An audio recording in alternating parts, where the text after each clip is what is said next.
Concordo Concordo. muito com o que o Doni falou, também com o que o Brian falou. Foi importante você ter falado isso, Brian. Obrigado até.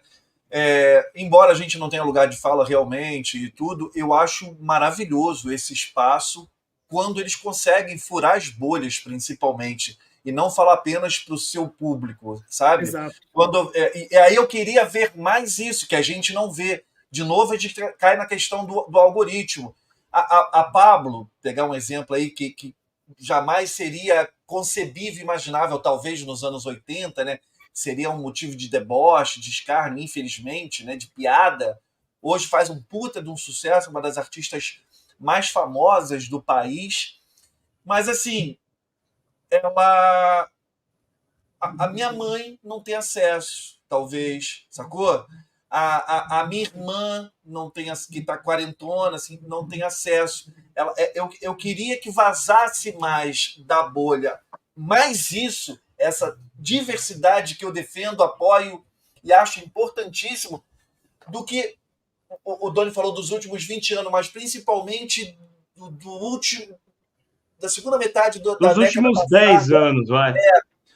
Isso foi cada vez diminuindo mais o espaço.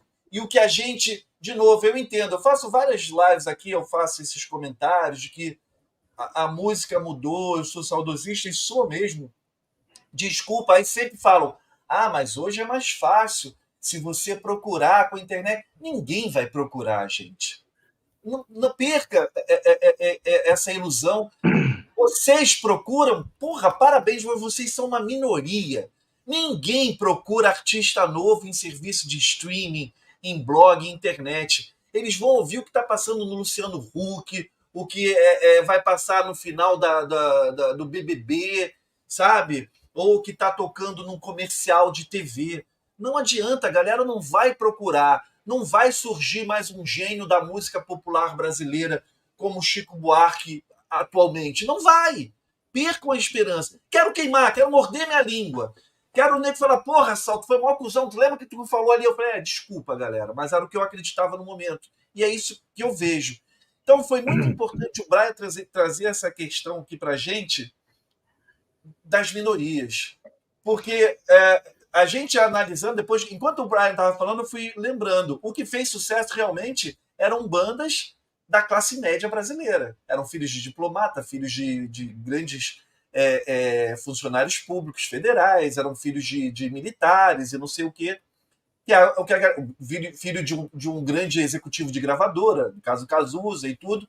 Poucas bandas da Zona Norte no Rio, né? Por exemplo, uns e outros, por Casos Falsos, não teve a mesma projeção que eu.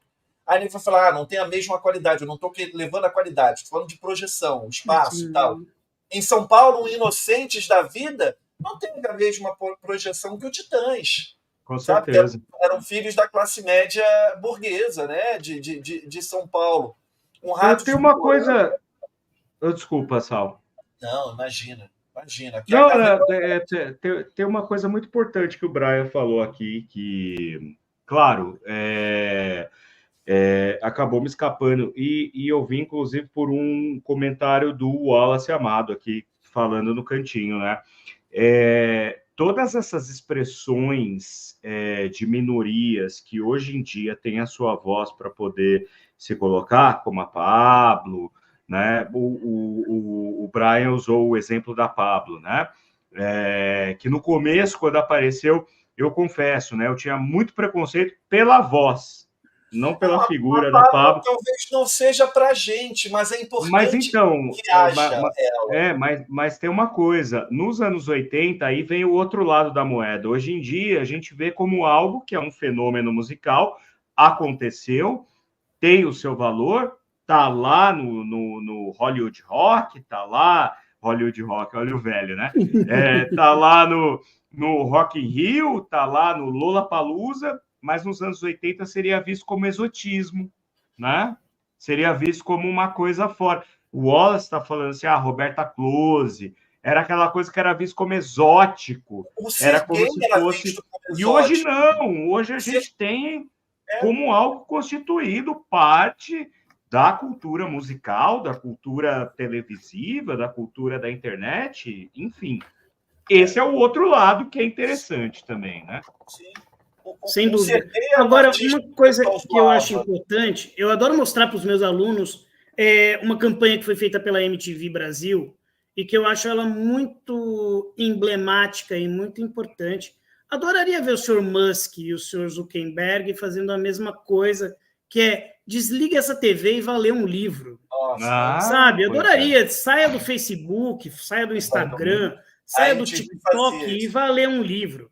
Sabe? Que parece uma contra-propaganda, né? Qualquer coisa que ameace tirar esses programas do ar, esses aplicativos do ar, cria uma catástrofe. As pessoas parecem viciadas, né? De fato, zumbis que não conseguem ficar um dia ou algumas horas sem esses aplicativos.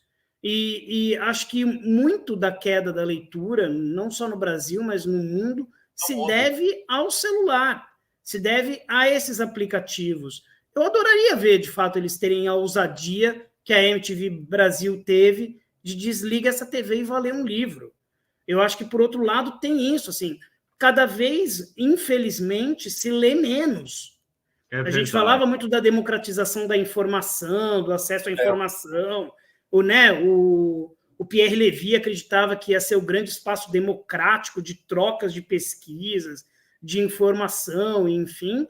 E olha onde chegamos. Quer dizer, as pessoas leem cada vez menos, as pessoas têm cada vez menos interesse e acesso à leitura. Eu acho isso um grande problema. Acho de verdade, assim, acho que é o grande problema que a gente vive, é esse dessa coisa da gente receber tudo que eles acham que a gente quer e de a gente cada vez menos se interessar pela leitura. Isso é muito triste, assim. Eu sinto falta justamente disso. E era uma campanha muito corajosa da MTV ali, né? Desliga essa TV e vai ler um livro, né? Como o Doni falou, era uma antipropaganda, realmente. Antes da gente encerrar aqui a live, eu quero ler uns comentários aqui que eu achei interessante do ponto de vista da galera que está acompanhando o canal, né? O Wilson, que é membro aqui do canal, faz comentários bastante pertinentes. Posteriormente, geralmente ele não consegue assistir, talvez por conta do trabalho e tal, mas hoje ele está aqui acompanhando a gente ao vivo. Ele está falando que os pretos, nos anos 80, que ele está se referindo, né? Não precisavam do rock, pois tinha o samba, o baião, o frevo, etc. E havia muitos artistas homossexuais. Olhem as cantoras da MPB e alguns roqueiros. Mas todos muito na deles, né? Ninguém ostentava a bandeira, ninguém defendia o movimento ou essas minorias, né? Pelo contrário. Isso era uma coisa que não tinha espaço, né? Isso era uma coisa que não tinha muito espaço.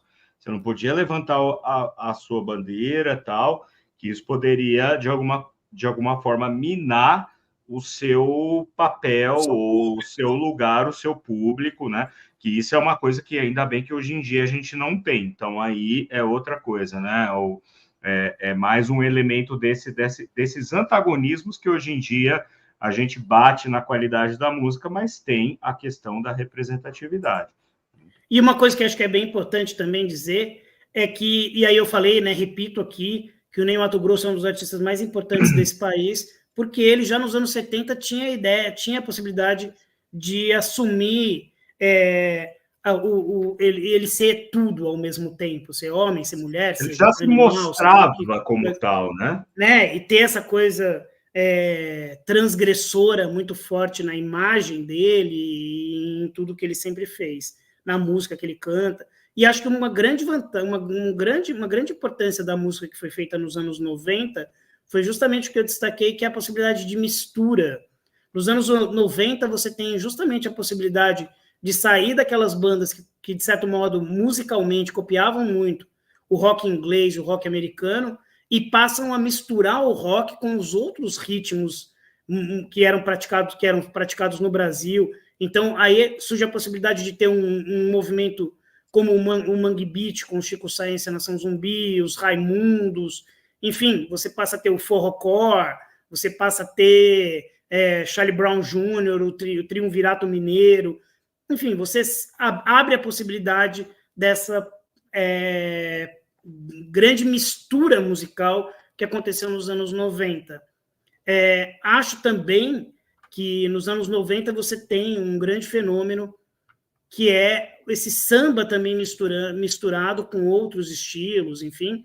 Então, acho que você começa a ter hoje que o que ficou pejorativamente chamado de pagode romântico, enfim, hoje sendo mais valorizado e encontrando a importância que isso teve ali no início dos anos 90, nesse grande caldeirão musical que foi os anos 90, com coisas muito diferentes, muito antagônicas, e que ainda bem que tinha isso, né?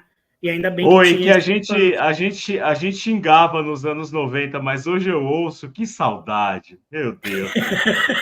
É muito bom, cara. Molejão. Cara. Molejão melhor que Beatles. Molejão é toda a vida. Quem diz o contrário está errado. Quem diz o contrário está errado. Uma coisa que o Wilson, a gente comenta algumas lives aqui também, uma coisa que o Wilson traz aqui, ó, o rock não era a linguagem popular, mas tornou-se, né? Durante os anos 80, ele foi a música que ditou a década de 80. O rock foi mainstream, ele foi crescendo ali no seu surgimento, ele começou ali no gueto, obviamente, era uma música de nicho. Depois, na década de 60, houve a explosão do rock and roll, mas acho que dividia-se o espaço com outros gêneros e tudo. A própria bossa nova foi muito forte ali no meio dos anos 60. E nos anos 80, a gente se atendo ao Brasil, ela não foi, claro, ela não foi uma música popular como a música dita cafona, brega, como era desse Brasilzão, realmente, não era. Mas era música mainstream, né? O rock é o que estava também no Chacrinha, no Globo de Ouro, nas séries de TV como Armação Ilimitada, nas trilhas sonoras das novelas, junto com os medalhões da MPB e tudo. Então, assim, o rock foi muito popular nos anos 80, né? O Rich fala com muito orgulho o fato de que um dos poucos países do mundo, se não o único, do mundo ocidental, em que em 83, 84, o primeiro lugar não era as músicas do Michael Jackson, foi o Brasil.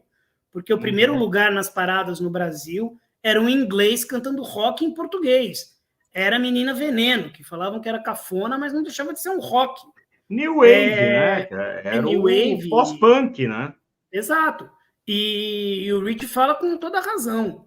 Quer dizer, conseguir furar essa bolha e colocar na parada de sucesso no Brasil Menina Veneno como uma música mais tocada é incrível. Se você olha as paradas dos anos 80, ali, tanto das músicas mais tocadas no rádio ou apresentadas na TV, enfim, você tem uma mistura muito grande. Todos os anos. Todos os anos. Era isso que você falou, era a Alcione com o Hit, era o Blitz, com Paralamas, com os Titãs, com Giliardi, com era a Fafá de Belém, Fábio Júnior, Rita Lee.